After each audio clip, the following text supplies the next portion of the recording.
Amis toujours pas vraiment déconfinés, bonjour. Chronique de Géoviral, saison 2, épisode 4. Ou comment continuer de penser le monde avec le virus. Lors des deux chroniques précédentes, nous avons déjà montré que les femmes sont plus touchées par le confinement qui accentue leur charge domestique et sont plus touchées également par les conséquences économiques de la pandémie, notamment parce qu'elles se retrouvent plus fréquemment au chômage. Mais il faut dire que toutes les études menées depuis le début des mesures antipandémiques convergent vers le diagnostic de l'accentuation des menaces qui pèsent sur les femmes en tant que femmes, sur leur statut social en quelque sorte. Des évolutions qui renforcent ce que l'on pourrait appeler leur subalternisation, leur cantonnement à un statut de subalterne, à qui l'on accorde peu de droits et de considération, voire pas de droits du tout, et à qui parfois on dénie même, dans certaines circonstances, la capacité d'avoir une parole légitime dans le champ politique et social. Et je fais là allusion évidemment au travail de Gayatri Spivak dans son livre « Les subalternes peuvent-elles parler ?», publié aux États-Unis en 1988 et en France, en traduction française, en 2009. Partout au monde, on a observé une convergence de phénomènes préoccupants. Les pressions domestiques s'accroissent sur les femmes. Les violences domestiques s'accroissent, que ce soit de la violence physique, de la violence sexuelle, des féminicides. Le harcèlement en ligne et la cyberviolence s'accroissent également. On constate même une restriction accrue par rapport aux hommes en matière de possibilités de mouvement réservées aux femmes. Et vous savez, la question du rôle et du statut des femmes dans les sociétés est pratiquement toujours liée à celle de ce que j'appellerais le droit d'apparaître en public, dans l'espace extradomestique, à la question de ce que j'appelle les régimes de visibilité des femmes dans l'espace public, dans l'espace extradomestique. Ce droit et ces régimes sont en général définis et légitimés par les hommes.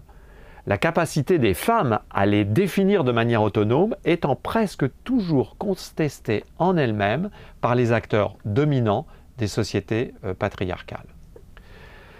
Il semblerait qu'aujourd'hui, la situation soit particulièrement difficile pour les femmes et les jeunes filles les plus vulnérables. En la matière, comment ne pas s'inquiéter devant les récents travaux du HCR, l'Agence des Nations Unies pour les réfugiés, qui rappelait très récemment, à la fin mars, que l'impact de la pandémie de Covid-19 menaçait très directement la vie et les droits des femmes et des jeunes filles réfugiées, déplacées et apatrides. Je cite Filippo Grandi, le haut commissaire des Nations Unies pour les réfugiés. L'impact socio-économique sans précédent de la pandémie met en péril de nombreuses vies humaines. Nous constatons des hausses extrêmement préoccupantes en termes de signalement de violences sexistes, y compris la violence domestique, les mariages forcés, le travail des enfants et les grossesses chez les adolescentes. Ces phénomènes sont attribués par le HCR aux pressions socio-économiques croissantes, aux tensions accrues dans les foyers et les communautés et aux fermetures d'écoles, toutes provoquées par la paupérisation liée à la pandémie. Il y a véritablement, poursuit Filippo Grandi, des manifestations alarmantes de l'inégalité femmes-hommes pour certaines femmes et jeunes filles parmi les plus vulnérables et défavorisées au monde. Ainsi, ajoute-t-il, que nous pouvons constater l'érosion tragique, je le cite, de certains des gains durement acquis ces dernières décennies en matière d'égalité femmes-hommes. En plus des risques croissants de violence, d'abus, d'exploitation sexuelle et de traite des êtres humains qui surviennent tous du fait de l'inégalité homme-femme renforcée par la pandémie, les effets de la pandémie s'avèrent également catastrophiques dans le domaine de l'éducation des jeunes filles réfugiées. Beaucoup d'entre elles sont forcées d'abandonner l'école pour travailler, mais aussi parfois pour être vendues ou mariées de force. Selon les partenaires humanitaires qui travaillent avec l'ONU, des millions de jeunes filles sont désormais menacées de mariage forcé du fait de la pandémie. Certaines familles réfugiées, ployant sous le poids d'une pauvreté écrasante et ayant recours au mariage précoce, à la vente des jeunes filles pour pouvoir trouver des revenus et subvenir à leurs besoins. Il faut noter aussi que l'ONU souligne que les femmes réfugiées doivent s'occuper de plus en plus de leurs proches à la maison, se tournant vers des emplois précaires dans le secteur informel ou dans la rue, ce qui évidemment tente à les déscolariser, notamment pour les plus jeunes.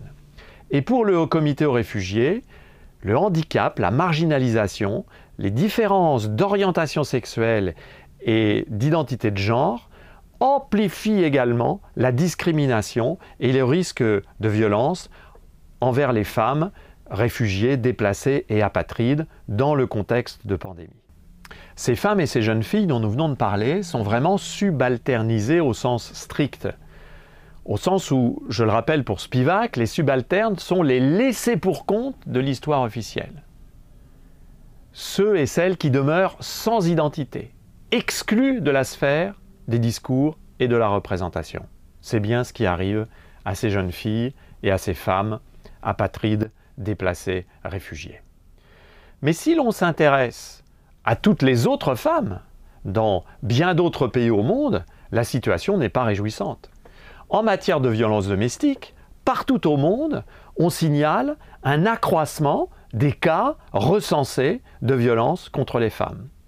En France, on estime que les signalements de violences domestiques ont augmenté très rapidement à partir de mars 2020, on disait plus de 30% au début de la première phase de confinement.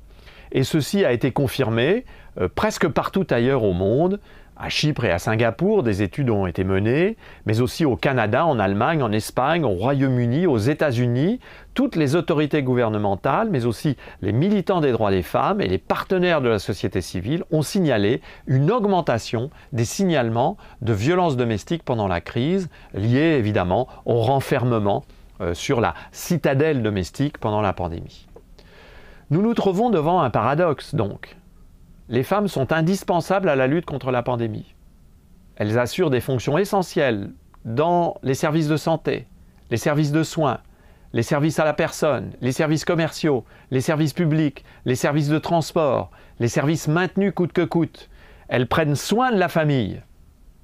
Mais elles sont également plus touchées économiquement que les hommes, soumises au renforcement des discriminations et des préjugés, et même dans certains cas soumises au renforcement de leur asservissement et parfois au renforcement de la violence à leur encontre. Mais ce constat lui-même est finalement assez peu relayé, comme si la chose paraissait presque normale aux yeux de beaucoup de commentateurs. Même quand les femmes prennent la parole pour souligner cette accentuation des inégalités, beaucoup de personnes relativisent. Quand on ne dénie pas tout à fait cette situation, ou quand on ne développe pas des casuistiques qui permettent de placer cette question de l'atteinte aux droits des femmes après des questions considérées comme plus importantes. Par exemple, l'avenir de l'économie, l'avenir des entreprises, la question de la dette. Dans d'autres circonstances, il n'est pas rare qu'on adopte, devant ce statut de l'aggravation de la situation des femmes, un registre compassionnel. Mais nous le savons, le registre compassionnel, c'est l'outil d'excellence quand on ne veut pas faire de la politique. Vous le savez, ces chroniques ont pour objectif de penser le monde avec le virus. Eh bien, ce que nous montre la pandémie, ce qu'elle révèle sans détour, c'est bien l'insolente vigueur du masculinisme et du patriarcat. Partout. Et la détermination de ses principaux tenants à ne pas céder le moindre pouce de terrain, voire d'en regagner à la faveur de la crise et de la fragilisation du statut des femmes et des retours en arrière, permis dans certaines circonstances par les effets de la pandémie sur les femmes. Voilà une conclusion bien dérangeante, n'est-ce pas? Il serait peut-être temps d'en tirer de véritables enseignements pour l'avenir. Alors pour terminer, comme toujours, quelques éléments de bibliographie sur cette image qui va passer maintenant à l'écran. Je vous incite à aller lire ce rapport de la Commission européenne, The Gendered Impact of the COVID-19 Crisis and Post-Crisis Period, qui a été supervisé par Claire Wenham, dont j'ai déjà parlé, qui est au département de santé publique de la London School of Economics and Political Science, qui est une très très bonne spécialiste de ces questions. Et puis je vous ai mis en référence ce livre très fort, très puissant, et en même temps, il faut le signaler, assez exigeant en matière de lecture, de Gayatri Spivak, Les subalternes peuvent-elles parler? Parce que je crois que c'est un livre qui pose toute une série de questions importantes.